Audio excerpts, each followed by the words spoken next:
Hello everyone and welcome back to my channel. Today we are diving into a crucial topic in public health. How do we prevent and control communicable diseases? This presentation is brought to you based on the excellent guidance of Swasthavrut Department and Yoga at Pravara Rural Ayurved College. This is originally presented by me. So let's break down the 5 main strategies to keep ourselves and the community safe. First up is the hand hygiene. Frequent washing with soap and water or using alcohol-based sanitizers kill germs before they even infect you. Second is the respiratory etiquettes. Always cover your mouth and nose with tissue or your elbow while sneezing or coughing.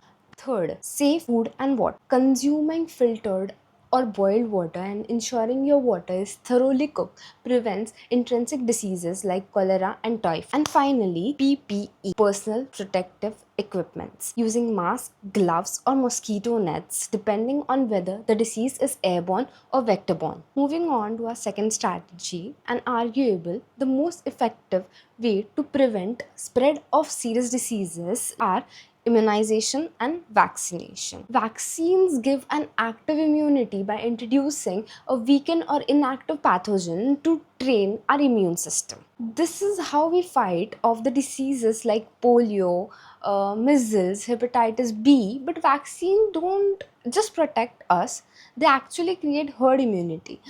When a large portion of community becomes immune, it makes it incredibly difficult for disease to spread from person to person. This protects the vulnerable people who cannot be vaccinated. The third pillar is the environmental and the vector control. This means controlling our surroundings to eliminate the source of infection. Sanitization is the key here.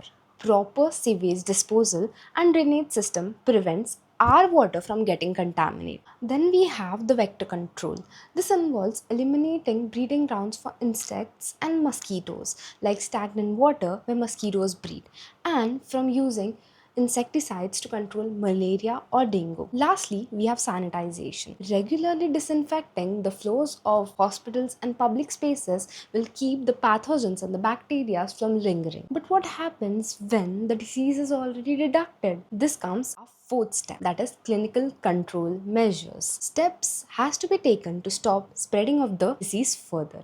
It starts with the early diagnosis using rapid testing to identify infected people. Then comes isolation, separating infected people from the healthy ones. We also use quarantine, restricting the movements of exposed persons who aren't sick yet, just to see if they develop symptoms. And finally, contact tracing, identifying and monitoring the people who have been close contact with the infected people. Our fifth and the final pillar is notification. This operates on a broader base, that is government level. It involves mandatory reporting. Healthcare providers are required by the law to report notifiable diseases like tuberculosis, COVID-19 to government health departments so outbreaks can be traced and managed on a larger scale. By combining personal hygiene, vaccines, environmental control, clinical measures, and good notification, we have effectively combat communicable diseases. A special thank to Dr. Gangude ma'am, Dr. Sarde sir, Dr. Bangar sir for giving me this opportunity.